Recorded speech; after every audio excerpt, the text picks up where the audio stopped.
Isa pong paalala, layunin ng palabas na ito na magkaroon ng higit na kamulatan ang mga manunood ukol sa mga isyos na nakapaloob at maiangat ang antas ng seguridad ng mga mahal sa buhay na maiiwan ang mga manggagawa sa labas ng bansa. Inaanyayahan kayong makinig at manood ng mabuti upang lubos ninyong maunawaan ang magandang mensahe nito. Para sa mga manggagawang Pilipino, isang adikain na ang mga ibang bansa. Bakit nga ba hindi? We heard of so many success stories. Narinig natin ang isang Juan na nang dahil sa pag-abroad ay nakapagpaaral ang mga anak sa kolehiyo. Nabalitaan natin ang isang Juan na nakapagpatayo ng malaking bahay sa isang pribadong subdibisyon. At isa pang Juan na bumili ng magarang sasakyan panggamit ng kanyang pamilya. Ang dulot ng pangingibang bansa para sa nakararami ay isang mas maginhawang buhay para sa ating mga minamahal na kapamilya. Kahit na nga isiping para sa isang manggagawa, ito ay isang napakalaking sakripisyo. Hindi lingid sa kaalaman ng lahat kapag ang isang OFW ay ng ibang bansa, ang responsibilidad ng pangangailangan ng buong pamilya ay nakaatang sa kanya. Nandiyan na ang mga bilin, bagong cellphone, iPod, laptop, perfume, mga damit, sapatos, bags, at kung ano-ano pa. Magpadala ka ng perang pambaon ng mga anak mo at paghanda sa birthday ni Junior o paghahanda sa nalalapit na fiesta. Ilan lamang iyan sa walang katapusang habilin ng mga naiwan sa Pilipinas. At sa dinami-dami ng mga habilin, sa dinami-dami ng mga bagay na dapat ayusin sa pag-alis, madalas nakakalimutan ang pinakamahalaga sa lahat, ang patuloy na kalusugan ng mga naiwan sa Pilipinas upang patuloy na mabuhay ng mapayapa, masigla at tahimik. Samahan ninyo kami sa isang pagsusuri. Sa panahon ng ating pag-alis, kung ang ating mga mahal sa buhay na maiiwan sa Pilipinas ay magkasakit, saan ba sila hihingi ng tulong? Kung sila ay kailangang i-confine sa ospital, sino ang kanilang tatakbuhan? Mayroon ba tayong sapat na naipon upang ipangbayad sa ospital? Hindi ba madalas na kailangan nating mangutang upang may pambayad sa pagpapagamot? Hindi ba madalas kailangan nating magsangla o kung hindi man ay humingi ng tulong sa mga kamag-anak sa panahon ng pagkakasakit? Ngayon, sa ating pag-alis, kapag dumating ang ganitong sitwasyon, kahit hating gabi o madaling araw, bubulabugin tayo ng mga tawag. Magpadala ka ng pera, nasa ospital ang iyong ama. Mga kaibigan, huwag na nating hayaang mangyari pa ito. Dama natin ang sakripisyo ng isang OFW. Dama natin ang paghihirap nila sa ibang bansa. Alam natin na ang perang kanilang kinikita ay hindi dapat mauko lamang sa ospital, sapagkat may mas magaganda silang pangarap para sa masaganang buhay na dapat matupad. Let us ask ourselves, payag ba tayo na ang perang ating pinaghirapan, pinagtrabahuhan ng gabit araw, ay mapunta lamang sa mga ospital? Ngayon, hindi nyo na kailangan mag-alala. Simula sa araw na ito at sa araw na inyong pag-alis hanggang sa inyong pagbalik sa ating bansa, mayroon nang aagapay sa pagkakasakit ng inyong mga mahal sa buhay na maiiwan. Mayroon nang mag-aalaga at tutulong upang kung sakaling may mangyari sa kanila, sila ay protektado. Hindi ka na gigisingin sa inyong pagtulog. Hindi ka na maghahagila pa ng pera. Hindi mo na kailangan pang mangutang. At lalo't higit, hindi mo na kailangan pang mag-alala. Yes! There is one program that takes care of your loved ones in the Philippines while you are away from home. Now, ladies and gentlemen, we are so proud in introducing to you a program created from the heart and to the heart of the matter. A program born out of a single dream and now a reality. A program which at its infancy never crawled before it walked, but flew like an eagle.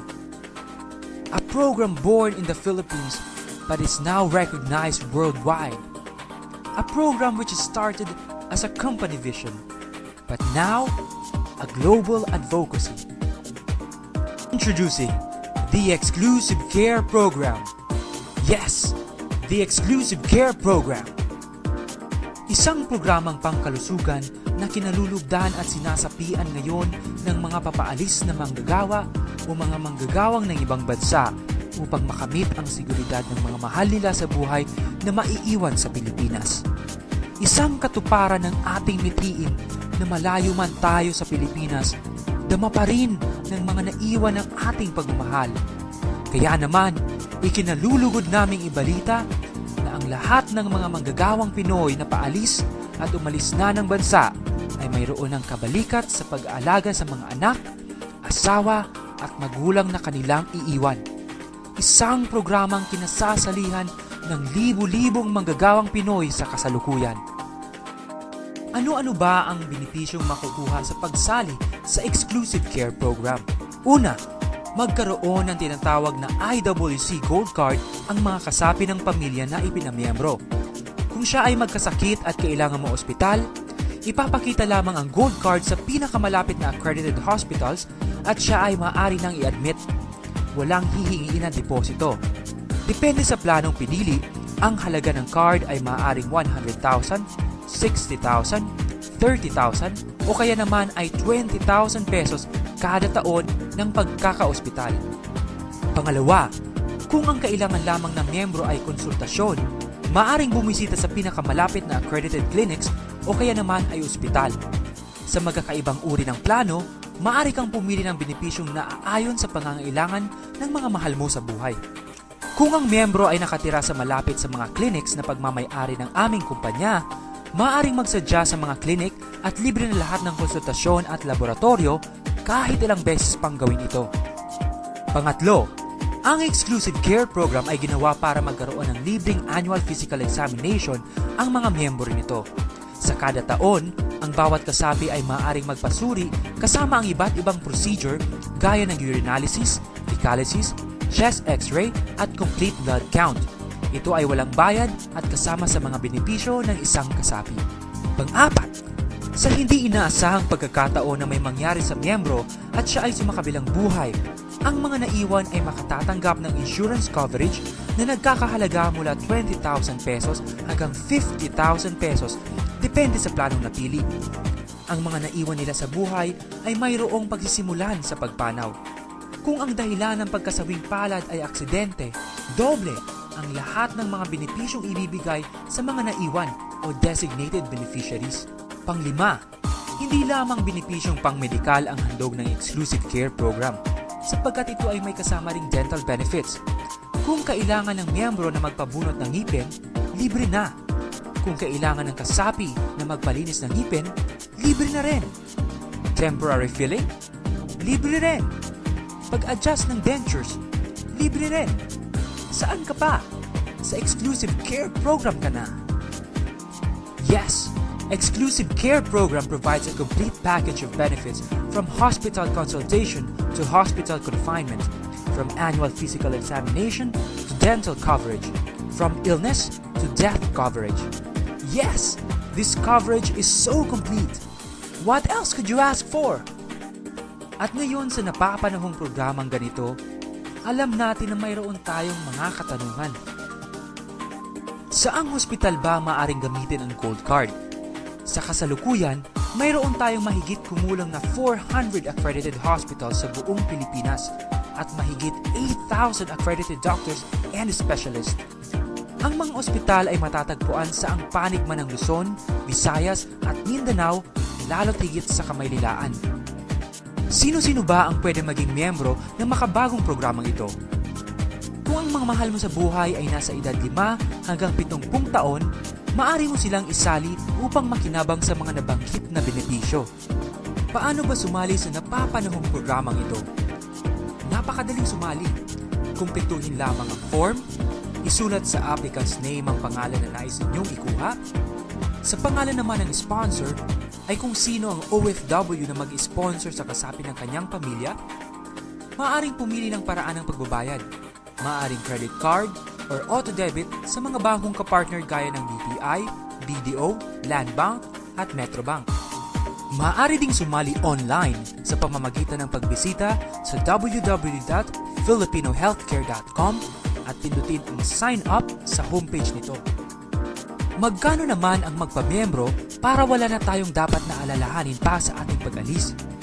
Maaari kayong pumili sa mga sumusunod: 301 pesos, 387 pesos, o kaya naman ay 880 pesos kada buwan, depende sa ating kakayahan at depende kung anong benepisyo ang nais nating makuha. Mga kaibigan at mga minamahal naming tagapanood, sa nabanggit na halaga, ipagkakait ba natin sa maiiwan natin sa buhay ang pribilehiyong dulot ng exclusive care program? Sa mga nabanggit na halaga, ipagkakait ba natin sa ating mga sarili ang peace of mind na higit nating kailangan sa ating paglayo patungo sa bansang hindi natin nakasanayan? Mapapalad tayong lahat sapagkat mayroong programang higit na pinahahalagahan ang ating kapakanan. Paano kung wala ito? Paano kung walang exclusive care program? Paano na tayo? Paano kung ang perang pinagpaguran at matagal na inasahan ay mapunta lamang sa sunod-sunod na pagpapaospital, lalo pa ngayon na ang kondisyong pangkalikasan ng Pilipinas ay walang katiyakan? Anong seguridad ang maibibigay natin sa mga naiwan natin sa Pilipinas? Kung walang exclusive care program, parati tayong mag-aalala at wala tayong katahimikan. Again, let us not only realize the value of preparedness when we are already deep into trouble. Let us not only recognize the feeling of losing our hard-earned money when there is no more to provide.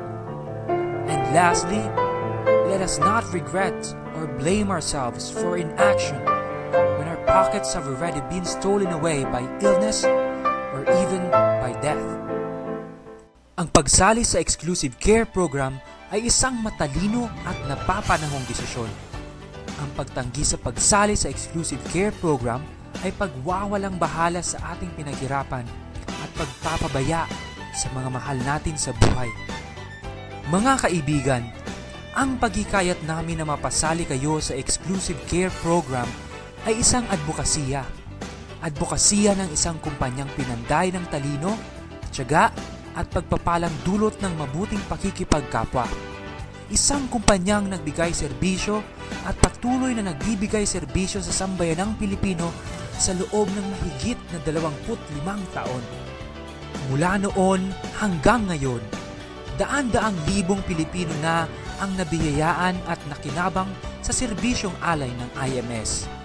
Mula sa iba't ibang sektor ng lipunan, mga magsasaka, mga isda, mga tindera, pulis, mga guro, public employees, mga ordinaryong mamamayan, mga manggagawang lokal sa Pilipinas, at ngayon ang mga kaanak at mahal sa buhay ng mga manggagawang Pinoy na nasa labas ng bansa. Ikaw, magpapahuli ka ba? Ikaw, nais mo bang kumilos lang kapag huli na at lugmok na sa sakit ang iyong pamilya? Ikaw? Ako? Tayong lahat? Gising na! With Exclusive Care Program, we are not only providing you the way, but we are giving you the key. The key so that all of us, all outbound workers, all overseas workers, wherever we may be in the world, will find our way to a better life. Mama, pag alis mo, paano kung magkasakit ako? Sali na po tayo.